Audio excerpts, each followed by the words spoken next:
우리 하나님의 사랑을 풍성히 받고 하나님의 형상이 회복되고 그 사랑을 전하는 우리 선교적 삶, 우리가 다 같이 또 꿈꾸고 또 살아가시길 바랍니다. 오늘 나는 꿈이 있습니다라는 제목으로 유진서 목사님 나오셔서 말씀 전하실 때 여러분 큰 은혜 받으시길 바라고요. 우리 목사님 나오실 때 우리 큰 박수로 우리 한번 환영하겠습니다.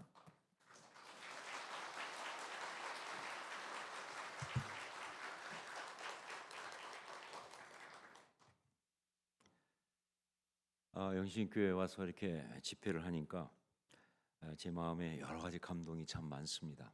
특별히 우리 이진영 목사님께서 여기서 이렇게 목회하는 거 보니까 제일 먼저 들어온 생각은 많이 컸다 이런 생각입니다. 참 어느새 중학교 3학년 학생이었는데 이렇게 담임 목회를 정말 잘 하는 걸 보니까 너무 감사하고 뿌듯하고 그렇습니다. 그러면서 그때 그 처음 사역지에 나갔던 그 생각이 드는데 지금 이렇게 보니까 참 어설픈 것도 많았고 서투른 게 너무 많았습니다. 하지만 가슴은 정말 뜨거웠거든요. 그래서 열정을 가지고 그렇게 사역을 했던 것 기억이 납니다. 특별히 정말 그때는 이 사역을 이제 본격적으로 시작하는 단계이기 때문에 제 마음에 정말 강한 너무 큰 꿈이 있었습니다. 하나님의 나라, 하나님의 사역에 대한, 제 삶에 대한. 더군다나 그땐 또 사역도 좀 시작이지만 이제 막 결혼해서 가정 생활도 좀 시작이니까 모든 것이 뭐예요? 이제 스타트 라인에서 막 출발하는 것 같은 그런 시간이었죠. 이준 목사님이 뭐 제가 사역하는 걸 통해서 은혜를 많이 받으셨고 또 영향을 받았다 말씀하시는데 글쎄 어떤 영향을 받으셨을까라고 생각할 때 아마 가장 큰 것은 제 가슴 속에 있었던 그 꿈을 우리 목사님께서 학생으로서 이식받으신 것이 아닌가. 어떤 것보다 그 꿈이 우리 이준영 목사님에게 또 심령 가운데 이렇게 전달된 것이 아닌가 생각합니다. 그래서 이번 집회에 우리 주제를 하나님의 형상 회복이라고 잡았습니다. 왜냐하면 하나님 형상의 정말 중요한 핵심이 뭐냐? 꿈을 꾸는 거거든요. 꿈을 꾸는 것. 우선 하나님 형상, 그 구체적인 삶의 모습이 무엇인가? 그것이 창세기 1장 28절 말씀이잖아요. 근데 그렇게 하나님께서 말씀하실 때 네 가지를 주셨습니다. 생육하고 번성하고 땅에 충만하고 온 땅을 다스려라라고 네 가지를 주셨는데 그 중에 두 번째가 바로 번성하라입니다. 근데 이 번성하라는 것이 무슨 뜻이냐라고 하면 그거는 바로 이렇게 상승되는, 영어로 표현하면 increasing life예요. 즉 그 삶이 계속 올라가는 겁니다. 여러분 하나님의 형상으로 살아가는 사람은 어떤 경우에도 그 삶이 가라앉으면 안 됩니다. 그냥 삶의 모든 것이 점점 가라앉는 그런 삶은 그거는 뭐예요? 죽어가는 것이다. 그건 하나님의 형상이 아니다. 죄로 망가지는 중이다라고 말할 수밖에 없어요. 가끔 보면은 옛날 얘기를 아주 굉장히 자랑하는 분이 있어요. 왕년에 제가 말합니다. 왕년에 찾는 사람치고 신통한 사람 없다. 왕년에 내가 이랬다 저랬다 하는 얘기는 결국 뭐예요? 지금은 아니다 아닙니까? 아니요. 하나님의 형상 갖고 살아가는 사람은 옛날에 나는 참 좋았는데 지금은 아니야라는 그런 회한과 어떤 그런 고백이 아니라 정말 날마다 그 삶이 올라가야 됩니다. 저녁에 잘 때마다 다음 날을 기대하기 때문에 잠이 안 올 정도로 그런 설레는 마음을 가지고 있어야 되는 거예요. 아침에 일어날 때마다 그날 하루에 대한 기대 때문에 가슴이 설레야 되는 거예요. 그런데 잘 때 그냥 아무런 기대가 없다. 그걸 살아있다고 말할 수 있나요? 다음 날 아침에 일어날 이유가 없는데 그걸 살았다고 말할 수 있나요? 아니죠. 정말 그 삶이 점점 올라가는 것 때문에 정말 날마다 기대가 있는 어떤 그런 삶. 어떻게 그런 삶을 살 수 있느냐? 꿈이 있어야죠. 꿈이 있으면 그런 삶을 살 수가 있다. 그래서 하나님의 형상에 정말 중요한 모습으로 번성하라라는 말씀을 주신 거예요. 꿈을 가지고 살아가라 하는 이야기죠. 뿐만 아니라 이 하나님의 형상의 그 내용, 그것을 하나님의 형상대로 살아가는 삶은 이런 것이다 하면서 주신 말씀이 창세기 1장 28절 말씀인데, 자, 하나님께서 이제 당신이 하나님의 형상대로 지은 사람들을 지어놓고 이 말씀을 주셨습니다. 하나님이 그들에게 복을 주시며 하나님이 그들에게 이르시되 생육하고 번성하여 땅에 충만하라. 땅을 정복하라. 바다의 물고기와 하늘의 새와 땅에 움직이는 모든 생물을 다스리라 하시니라. 여러분, 이것은 사실은 하나님의 꿈입니다. 하나님이 우리를 지어놓고 꿈꾸시는 거예요, 지금요.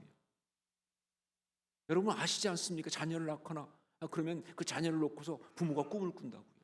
이 자녀가 이렇게 살았으면 좋겠다. 예, 모든 것이 그런 것처럼 하나님은 지금 우리를 지으시고 우리를 보면서 꿈을 꾸시는 거예요. 이 당신의 형상대로 지은 사람이 이렇게 살았으면 좋겠다. 하나님의 꿈이에요. 여러분, 하나님의 꿈이 언약으로 그의 심장에 이식된 것이 바로 하나님의 형상입니다. 하나님의 형상은 하나님의 꿈이 언약으로 그의 심장에 이식된 것이 바로 하나님의 형상이에요. 그러니까 신앙인은 이 땅 가운데서 하나님의 형상대로 살아가는 사람이고, 그 중요한 것 중에 하나가 뭐냐? 꿈을 꾸면서 살아간다. 어떤 꿈을? 하나님의 꿈을 꾸면서 살아간다. 바로 그것이죠.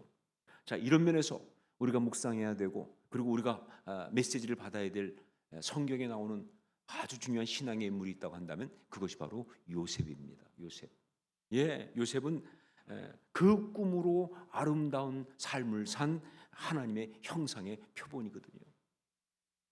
자, 여러분, 요셉 그러면 두 단어가 떠오르죠. 예, 요셉 그러면 두 단어가 떠오릅니다. 성경이 말하고 있는 것이죠. 하나가 뭐냐면 꿈이에요. 꿈. 그리고 또 하나가 아름다움이에요. 예, 성경은 요셉에 대해서 정말 아름답다고 그렇게 이야기하죠. 자, 그런데 이 꿈과 아름다움이라는 이 두 단어는 사실 서로 연결되어 있습니다. 일단 꿈은 그 자체로도 아름답죠. 예, 꿈은 아름다워요. 그래서 정말 꿈꾼 것 같다. 아름답다는 얘기예요. 예, 이 꿈은 자체 아름다운 거예요. 꿈은 또한 아름다움으로 연결되어 있어요. 자, 그런데 현실에서 볼 때는 그 반대도 있다는 거죠. 꿈은 허무함이에요. 꿈은 허황된 거예요. 그래서 꿈꾸지 마라. 이런 식의 이야기, 꿈 같은 소리다. 이런 이야기. 이게 왜 그럴까요? 같은 단어인데, 아름다운 단어인데 또 한쪽 보면 허황되고 허무한 단어가 된 이유가 뭘까요? 그렇죠. 진짜 꿈은 아름다운 거예요. 그런데 가짜 꿈은 허황된 겁니다. 그래서 가짜 꿈을 다른 말로 뭐라고 그래요? 개꿈이라고 그러는 거예요. 그게 개꿈이에요. 개꿈은 허황된 거예요. 자, 그렇다면 진짜 꿈은 뭐냐? 여러분, 진짜 꿈은 그가 신앙인이든 아니든 상관없이 다 하나님의 형상과 연결되어 있습니다. 예, 하나님의 형상, 바로 그것을 바라보는 게 진짜 꿈이에요. 그게 복이고, 그게 능력이고, 영향력이고, 가치고, 그렇지 않습니까? 그러니까 진짜 꿈은 절대로 뭘 되고 뭘 이루고 뭘 얻고 그런 얕은 어떤 세상적인 성공이나 욕망의 어떤 실현이나 그런 것이 아니에요. 정말 가치 있고 아름다운 거룩한 그 삶을 이야기하는 거예요. 그리스도의 꿈이 절대로 어떤 직업이나 어떤 명예나 혹은 어떤 소유, 그것을 이루는 것이 아니라는 사실은요, 그것보다 더 깊은 의미가 있다는 사실은 이 소명이라는 것을 보면 알 수가 있어요. 여러분은 소명을 받으셨습니까? 예, 아멘이 안 나올 줄 알았어요, 제가. 왜냐하면 다들 갈등스럽거든요. 소명 그러면 다 무슨 생각입니까? 소명 받으면 목사가 되거나 아니면 선교사가 되거나 어떤 사역자가 되거나 이런 걸 생각하니까 나한테 누가 당신 소명 받았습니까? 그럴 때 바로 예스가 안 나오죠. 근데 여러분, 그거 잘못된 겁니다. 성경적으로 말해서 소명은 어떤 직업애로의 부름이 아니라 하나님과의 관계애로의 부름이에요. 이게 소명입니다. 이걸 잘 보여주는 것이 소명에 관한 가장 유명한 말씀인 이사야 43장 1절이죠. 야곱아, 너를 창조하신 여호와께서 지금 말씀하시느니라. 이스라엘아, 너를 지으신 이가 말씀하시느니라. 너는 두려워하지 말라. 내가 너를 구속하였고 내가 너를 지명하여 불렀나니. 초명이죠. 그다음 뭡니까? 너는 내 것이라. 내가 너를 지명하여 불렀나니. 너는 선교사가 되거라 아니잖아요. 너는 목사가 되거라 아니잖아요. 무엇을 하든 상관이 없어요. 너는 내 것이라. 관계로의 부르심이에요.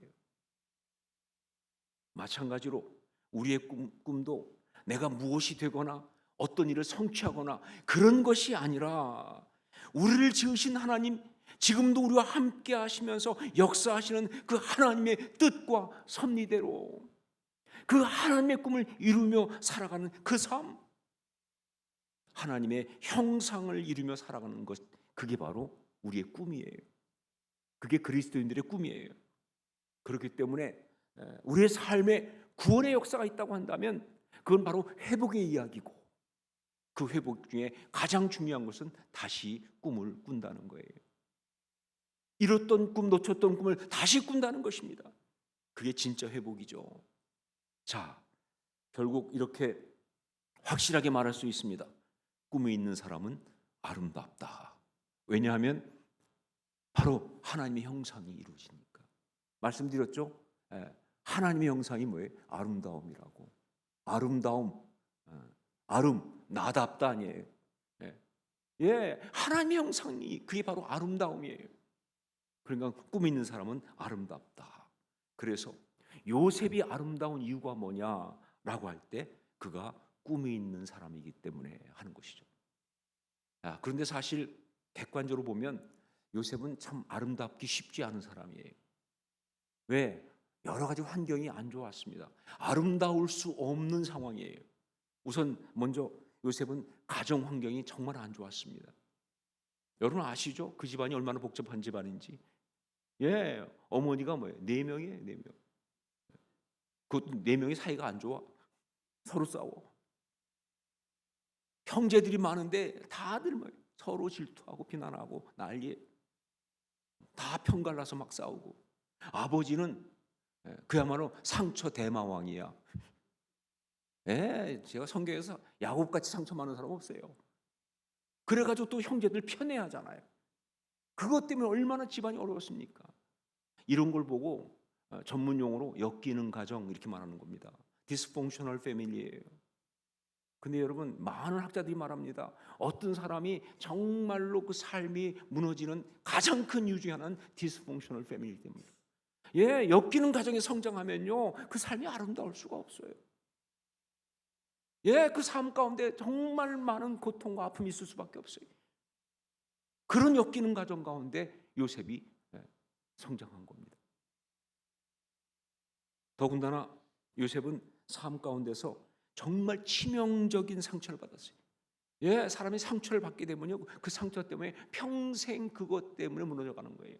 그게 인간의 이야기입니다. 자, 그럼 어떤 상처를 받았어요? 그렇죠. 형제들이 그를 죽이려고 했잖아요. 그러다가 죽이지는 않았지만 팔았잖아요. 애굽의 노예로. 차라리 죽이는 게 나았어. 그렇게 노예로 팔려가고 나니까 그 받은 상처를 가슴에 품고 요셉은 평생 씨름하는 거예요. 어떻게 그럴 수가 있어요? 형제들인데 어떻게 나를 이렇게 죽이려고 하고 노예로 애굽에 팔아버릴 수가 있어? 내가 그렇게 애원했는데. 이게 요셉의 이야기예요. 뿐만 아니라 그런 배신, 정말 자기를 무너뜨린 배신 이야기는 그게 끝이 아니었죠. 애굽에 가서 그것도 나름 또 열심히 일해보려고 했는데 그래가지고 정말 인정도 받았잖아요. 그런데 미세스 발, 저는 그 여인을 반려사라고 부릅니다. 왜냐면 남편이 보디 발이거든요. 라스네임이 발씨니까 그 부인은 미세스 발이죠.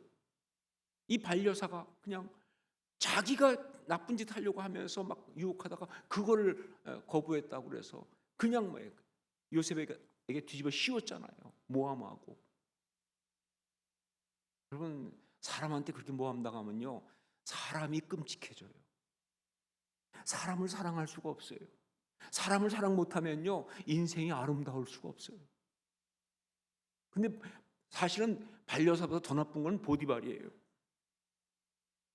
딱 봐도 알죠, 자기 마누라가 어떤 사람인지. 그런데 자기 자신을 위해서 그 요셉을 갖다 감옥에 보내버리자. 그렇게 배신당하고 그렇게 억울한 일을 당하게 되면요, 그 삶이 아름다울 수가 없죠. 무너질 수밖에. 환경적으로도 정말 무너질 수밖에 없는 그런 어려움을 또한 겪었습니다. 애굽에 팔려서 가서 노예가 됐잖아요. 여러분, 말이 노예지 그게 인생입니까? 정말 그의 어떤 인권이고 그의 어떤 존엄성은 다 깡그리 무시되는 그런 상황 속에서 정말 학대받으면서 있었어요. 그런데 그게 끝이냐? 아니죠. 그게 끝이 아니고 이게 그 다음에 뭐예요? 노예에서 끝이 아니라 어디까지 갔어요? 죄수로 갔잖아요. 참 이건 죄가 그를 갖다가 그냥 박살낸 거예요. 예수님께서 메시아 출사표를 던지실 때 하셨던 말씀 중에 나를 보내사 마음이 상한 자를 고치며, 그 다음에 두 번째 말씀하신 게 포로된 자에게 자유를, 노예 얘기입니다. 그 다음에 그게 끝이 아니죠. 더 나가면 뭐예요? 갇힌 자에게 노임을 선포하며. 죄수잖아요. 그러니까 노예에서 죄수로 간 건 전형적인 죄 가운데 무너지는 그 삶의 프로세스라고 볼 수가 있죠. 그런 상황에 요셉이 처했으니까 어떻게 아름답겠습니까? 그런데 놀라운 건 성경은 그런 가운데서 계속 얘기합니다. 요셉은 용모가 아름다웠다고. 핸섬.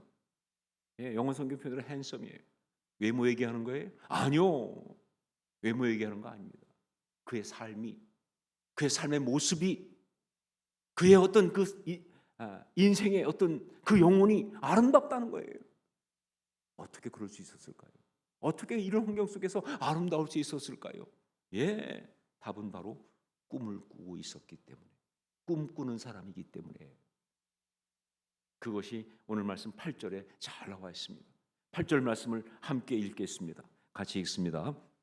그런즉 나를 이리로 보낸 이는 당신들이 아니요 하나님이시라. 하나님이 나를 바로에게 아버지로 삼으시고 그 온 집의 주로 삼으시며 애굽 온 땅의 통치자로 삼으셨나이다. 여러분, 이 말씀은요, 이 말은 그냥 쉽게 나온 말이 아닙니다. 그냥 생각나서 하는 말이 아니라, 이 말이 나오기까지 수없이 고통스러운 밤이 있었어요. 정말 너무 힘들어서 정말 그 고통 가운데 뒹굴고 삶을 포기하고 싶을 정도 힘든 그런 시간들이 있었다, 그 말입니다. 형제들한테 배신당해서 애굽으로 갔어요. 가서 노예가 됐어요. 그 고통과 그 어려움 속에서 정말 얼마나 힘들었겠습니까? 매일 밤 하나님 앞에서 물었겠죠. Why God? 하나님 왜 이러십니까? 이 뭐가 문제입니까? 내가 뭘 그렇게 잘못했습니까? 하나님 왜 나한테 이렇게 잔인하세요? 안 했겠습니까? 더군다나 형제들에 대한 생각은요, 생각만 하면 그 순간 그냥 이 온몸이 다 무너져 내리죠. 어떻게 형제들이 그럴 수가 있어? 어떻게 나한테 이렇게 할 수 있어? 그 모든 분노와 그 모든 절망과 그 모든 두려움과 그 모든 낙심과 그 모든 좌절이 밀고 들어오는, 여러분, 지금 제가 얘기했던 이 단어가 바로 마귀가 우리를 무너뜨릴 때 사용하는 주된 단어입니다. 여러분, 마귀는 원래 그 job description, 그 업무가 뭐냐면 하나님을 대적하는 거예요. 하나님을 대적하는 자가 사단 마귀예요. 그런데 마귀도 알아요. 하나님을 대적할 수 없다는 것을. 하나님은 하나님이시니까. 그래서 마귀가 한 방법이 뭐냐? 하나님이 사랑하는 사람들을 무너뜨리는 거예요. 우리를 공격하는 거예요. 그래서 우리 삶을 비참하게 만드는 거예요. 무너뜨리는 거예요. 그러면 하나님 마음이 아프시잖아요. 그래서 우리를 무너뜨리기 위해서 마귀가 뭐냐? 절망과 낙심과 분노와 두려움과 좌절과 정말 무력함과 이런 단어들을 그냥 갖고 들어서 삶을 무너뜨리는 거예요. 예, 요셉은 그렇게 무너질 수밖에 없었어요. 그런데 정말 감사하게도 그가 신앙의 사람이어서 정말 그런 역사가 있었겠지만 그 가운데서 요셉은 자기의 현실, 자기의 상황을 보고 있다가 그냥 죽을 수밖에 없는 사람인데 놀랍게 그가 눈을 들어 누굴 봤다? 하나님을 본 거예요. 시선을 돌린 겁니다. 자기 자신에게서, 현실에서 하나님으로 돌린 거예요. 그러면서 거기서 기가 막힌 역사가 시작돼요. 뭐냐? 하나님이 정말 좋으신 분이시고 하나님이 나를 정말 사랑하시는데, 이런 하나님께서 나를 이런 고통 가운데 보내셨다고 한다면 내가 지금 이해가 안 되지만 분명히 뜻이 있으실 것이다 하는 것이죠. 어떤 역사를 위해서 하나님 나를 보내신 것일 것이다. 지금은 내가 이해가 되지 않지만 분명 그랬을 것이다 라고 하는 그 생각 붙들고 그 고통을 벗어난 거예요. 그리고 그것이 이루어진 걸 확인했기 때문에 형제들 앞에서 지금 얘기하는 거예요. 나를 이리로 보내신 것은 하나님이시라고. 예, 이게 무슨 얘기인 줄 아세요? 예, 요셉이 지금 꿈꾸는 이야기입니다. 여러분, 요셉이 꿈을 꾸는 사람이라는 이야기는 그거 어릴 때 뭐 처음에 뭐 꿈 얘기해가지고 뭐 곡식단이 뭐 나오고 뭐 그다음에 해달별 나오고 뭐 그 얘기가 아니에요. 그 꿈은요, 결국 그 꿈 때문에 요셉이 팔렸잖아요. 그 꿈이 요셉의 꿈, 진짜 꿈이 아니에요. 요셉이 꿈꾸는 사람이라고 한다면 이게 진짜 꿈꾸는 사람 이야기예요. 그 고통 앞에서, 그 죄가 자기를 무너뜨리는 상황 앞에서 하나님의 꿈을 꾸면서 이겨냈잖아요. 그게 진짜 꿈꾸는 거예요. 꿈은 마귀의 공격을 이길 수 있는, 죄를 이길 수 있는 가장 강력한 도구입니다. 제가 미국에서 목회하다가 한참 전이죠. 한국에 나왔더니 한국 사회에 막 여기저기 어떤 노래가 난리가 났더라고요. 뭐 TV를 봐도 막 그 노래 나오고 뭐 심지어 이 고속도로 휴게소에서도 막 그 노래가 나오고 난리 났어요. 그게 거위의 꿈이라고 하는 노래였어요. 인순이가라는 분이 부른. 근데 저는 그 노래를 보면서 너무 은혜를 받고 감동을 받았어요. 이유는 뭐냐? 그 노래를 부른 그 가수 인순이라는 분이 어떤 분인지 제가 좀 알거든요. 저는 어릴 때 경기도 평택 미군 부대 옆에서 컸습니다. 그래서 저는 인순이 씨 같은 친구들이 많아요. 우리나라 한국 사회가 굉장히 편협된 사회입니다. 정말 죄로 많이 무너진 사회예요. 그러다 보니까 차별과 편견이 너무 심하잖아요. 그런 사회 속에서 혼혈로 살아간다는 거 정말 쉽지 않죠. 더군다나 그냥 혼혈도 아니고 뭐 흑인 혼혈이잖아요. 숨을 수도 없잖아요. 더군다나 아버지가 누굽니까? 여기 온 미군이잖아요. 그 출생 스토리가 뻔하죠. 그러니까 정말 그런 사람들은요, 그냥 사람들의 시선 자체가 모욕이에요. 그게 감당이 안 되는, 공기 자체가 절망이에요. 그런 상황 속에서 살아온 사람이라는 걸 제가 알죠. 그런데 그 사람이 거위의 꿈을 부르는데 정말 감당 못할 감동이 오더라고요. 이 노래는 원래 카니발이라는 그 그룹의 이적과 김동률 있는 거기에 이적이라는 분이 만든 노래잖아요. 근데 인순 씨가 리메이크를 한 거예요. 이적이 불렀을 때는 별 크게 히트하지 못한 것 같아요. 그런데 인순이 씨가 부르면 난리가 난 거예요. 이유가 뭐냐? 인순이 씨가 불렀으니까. 거기에 고백이 있거든요. 스토리가 있다고 말입니다. 가사가 정말 기가 막히죠. 모르겠어요. 이적 씨가 크리스찬인지 모르겠지만 하여간 제가 볼 때는 정말 가사가 기가 막혀요. 전 개인적으로 이 거위의 꿈이 찬송가에 들어와야 한다고 생각하는 사람 중에 한 사람이에요. 난 꿈이 있었죠. 버려지고 찢겨 남노하여도 내 가슴 깊숙이 보물과 같이 간직했던 꿈. 혹 때론 누군가가 뜬모를 비웃음 내 등 뒤에 흘릴 때도 난 참아야 했죠. 참을 수 있었죠. 그날을 위해. 늘 걱정하듯 말하죠. 헛된 꿈은 독이라고. 세상은 끝이 정해진 책처럼 이미 돌이킬 수 없는 현실이라고. 그래요. 난 꿈이 있어요. 그 꿈을 믿어요.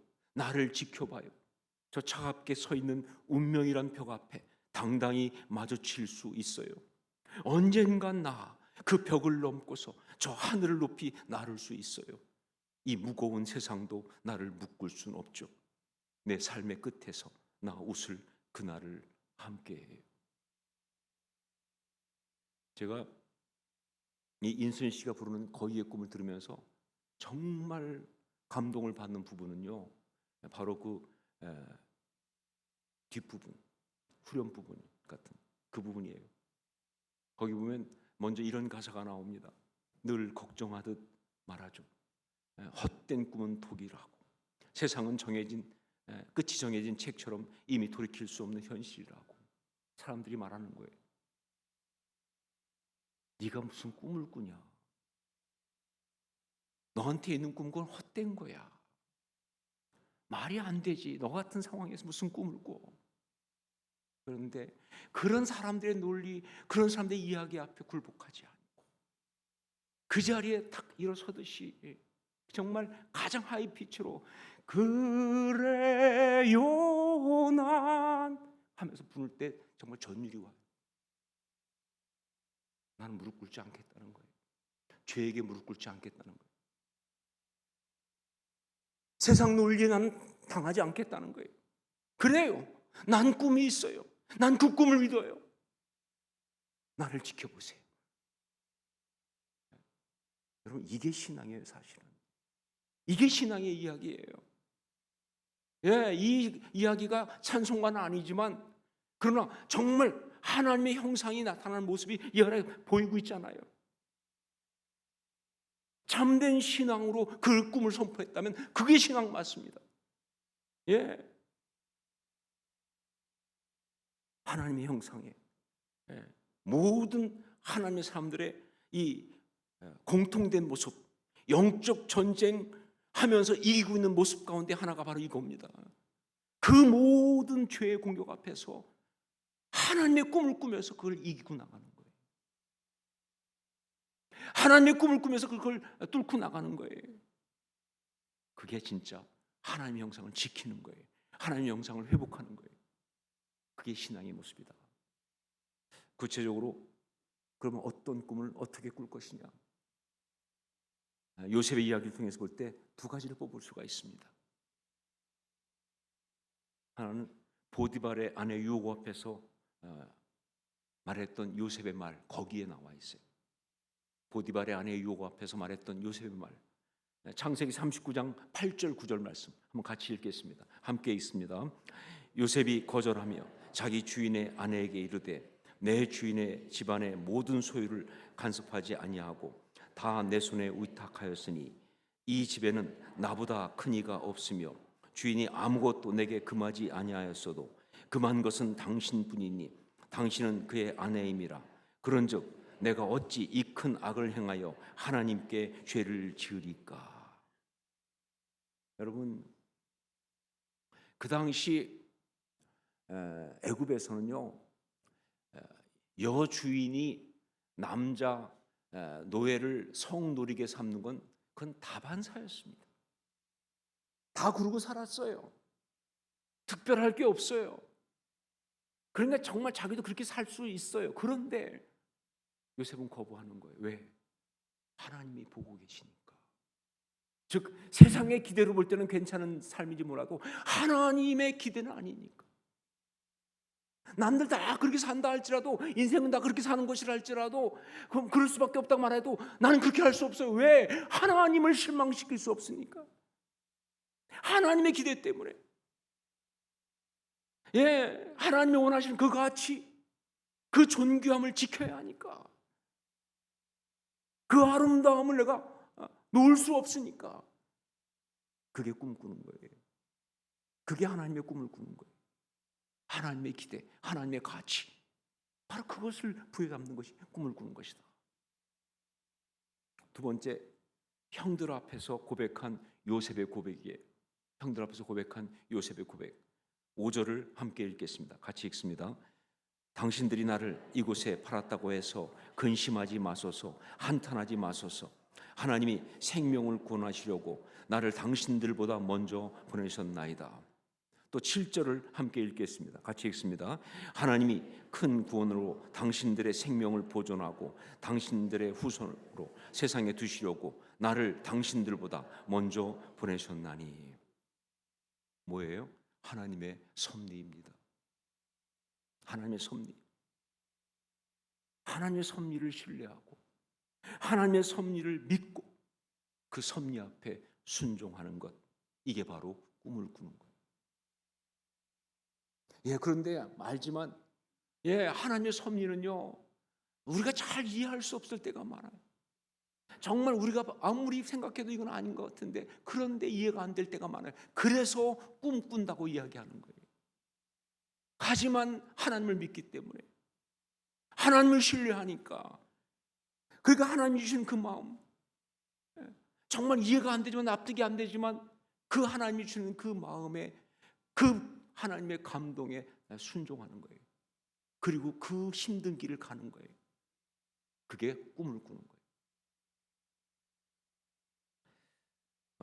제가 전도사 시절에 사역할 때 저의 첫 번째 제자였던 이준영 목사님 이렇게 사역하는 걸 보니까 제가 여기 와서 정말 또 많이 생각나는 사람이 하나 있는데, 그것은 제가 이준영 목사님 같은 학생일 때 저에게 영향력을 끼친 그분이에요. 어쩌면 그분 때문에 제가 신학을 했다고 할 수 있을 정도로. 그분은 우세근 전도사님이라는 분이에요. 지금 목사님이시죠. 우세근 목사님. 본인 말로 소고기가 세근이다. 우세근 이렇게 말하는 거예요. 우세근. 근데 이분은 정말 가난한 환경 속에 있었습니다. 그 부모님이 황해도에서 피난 온 분이에요. 그래가지고 너무 가난했어요. 그러다 보니까 이분은 정말 하나님 앞에서 자기가 목회자가 되고 싶은 부름을 받았는데 대학을 갈 수가 없었어요.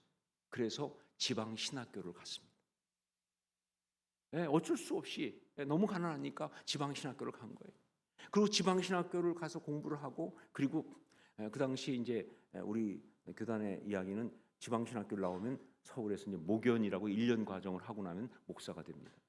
주로 이제 뭐 농촌 지역이나 이런 쪽에 사역을 하기 위해서 만든 제도죠. 그렇게 해서 목사가 됐어요. 근데 이분은 그렇게 목사가 됐음에도 불구하고 계속 공부를 하고 싶은 거예요. 미국에 유학을 가고 싶어 했어요. 그런데 유학을 갈 수가 없죠. 대학을 안 다녔으니까. 신학교만 나왔으니까. 그래가지고 그냥 대학을 졸업증을 따기 위해서 야간 대학에다가 등록을 했어요. 그리고 그냥 그 목회하니까 바쁘니까 못 가니까 어렵잖아요. 그러면서도 그냥 애를 쓰는 거예요. 그러니까 뭐 어떤 때는 갑자기 전화가 와요. 저보고, 야, 내가 오늘 너무 신방 급한 게 있으니까 네가 좀 대신 수업 가면 안 되겠냐. 제가 그래서 야간 수업 많이 갔어요. 대출하러. 한 번은 약간 시험 들어가지고 제가 화가 났어요. 그래서 목사님한테, 목사님, 아니 목사님까지 되셨는데 왜 이러십니까? 그냥 목회하시면 되죠. 그때 그 목사님이 제 손을 딱 잡으면서 그러더라고요. 진서, 나는 하나님께 제대로 준비된 종으로 드리고 싶어. 현실 때문에 어쩔 수 없이, 그래서 그냥 지방신학교 가고 제대로 공부 못하고 겨우겨우 가는 그런 거 말고, 난 하나님께 제대로 준비된 사람으로 드리고 싶어. 그 순간 제 마음의 감동이 감당이 안 되더라고요.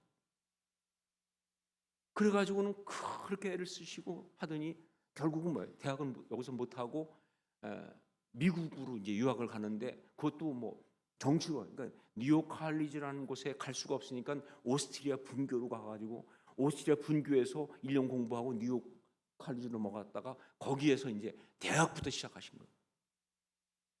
저는 미국에서 살아봐서 알거든요. 미국에서 대학부터 공부한다는 거하고 대학원 공부하는 건 차원이 다릅니다. 이건 언어와 정말 다른 이야기거든요. 그러니까 그 언어가 준비 안 된 사람이 대학부터 공부한다는 게 그 나이에 가서 이게 얼마나 힘들겠어요. 미국 간 지 얼마 안 돼서 그분이 편지를 저한테 보냈더라고요. 그 편지의 첫 마디를 딱 읽는 순간 제가 막 울기 시작했어요. 첫 마디가 이렇게 되어 있습니다. 진소, 하나님 나라에 자원병은 없다네. 다만 징집되었을 뿐. 얼마나 힘들었습니까? 이런 말을 쓰겠습니까? 예, 너무 힘드니까 돌아가고 싶은데, 내가 자원에서 온 것 같으면 돌아가고 싶은데 그분이 나를 징집하신 거니까 못 돌아가요. 버텨야 되는 거예요. 그러면서 그 길을 견뎌냈어요.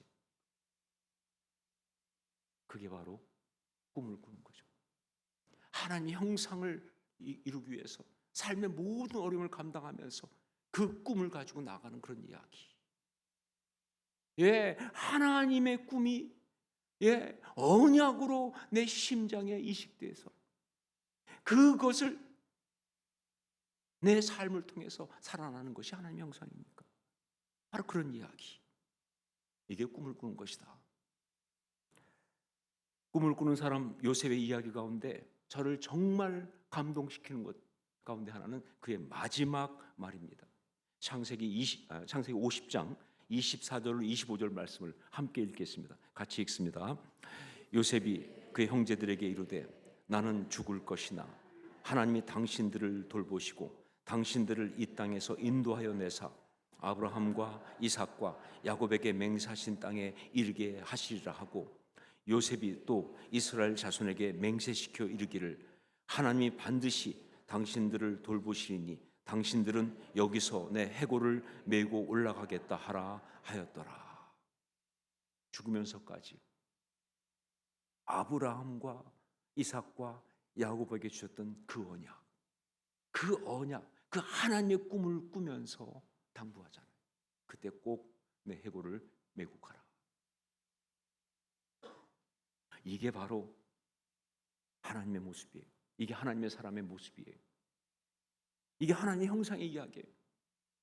예, 정말 저는 이제 은퇴할 때가 다가오니까 이게 더 다가와요. 마지막까지 내가 하나님의 꿈을 꾸고 싶다.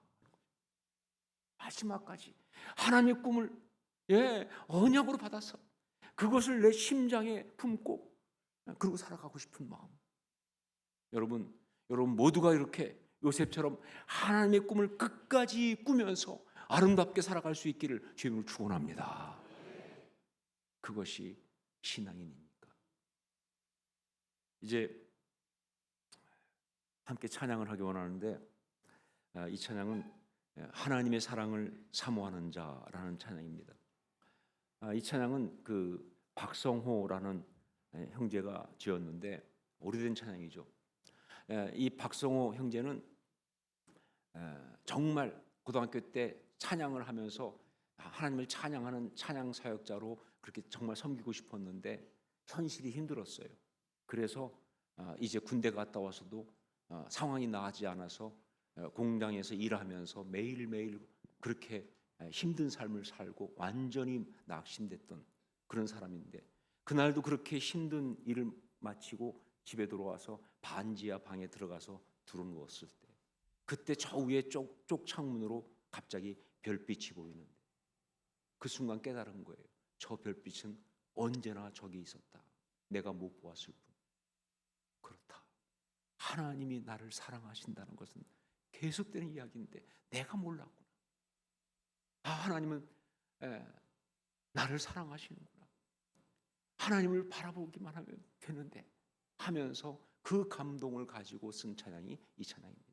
꿈을 꾼 거죠. 하나님의 꿈을. 우리 다 함께 자리에서 일어나서 같은 고백을 가지고 이 찬양을 함께 드렸으면 좋겠습니다. 함께 찬양을 드리겠습니다.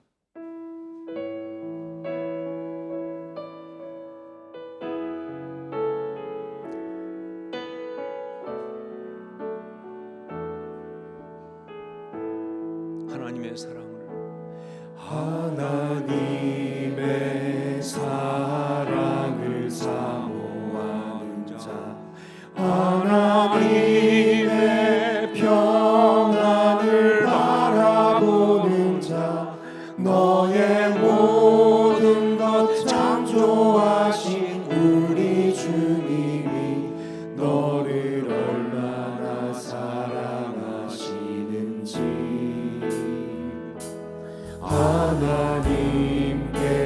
찬양과 경배하는 자 하나님의 선하심을 닮아가는 자 너의 모든 것 창조하신 우리 주님이 너를 자녀 삼으셨네.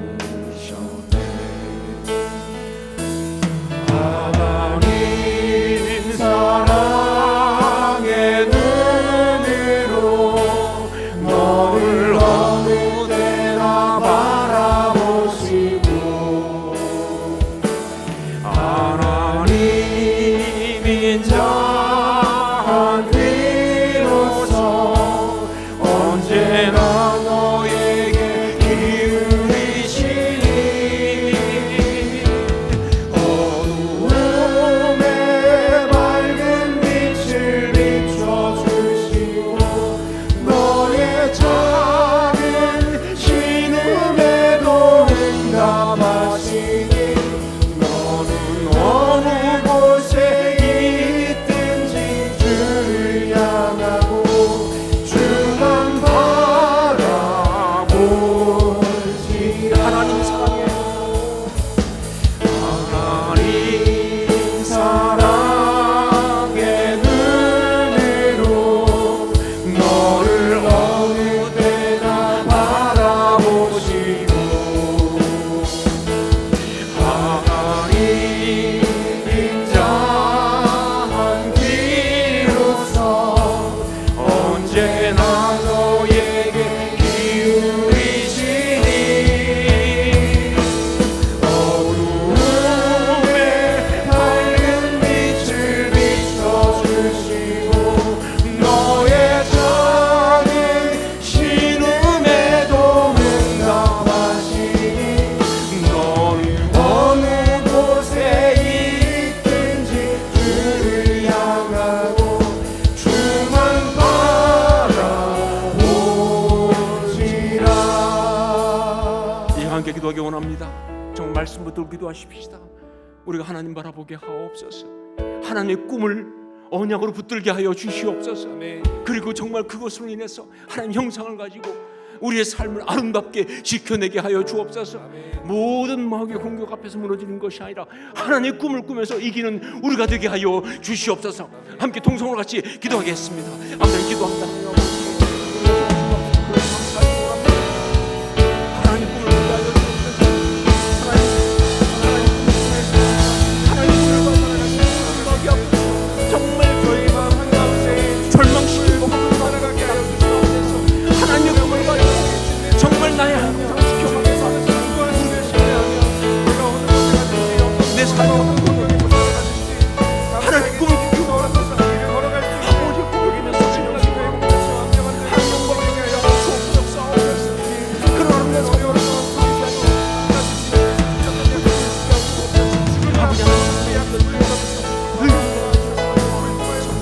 역사 인도하여 주옵소서.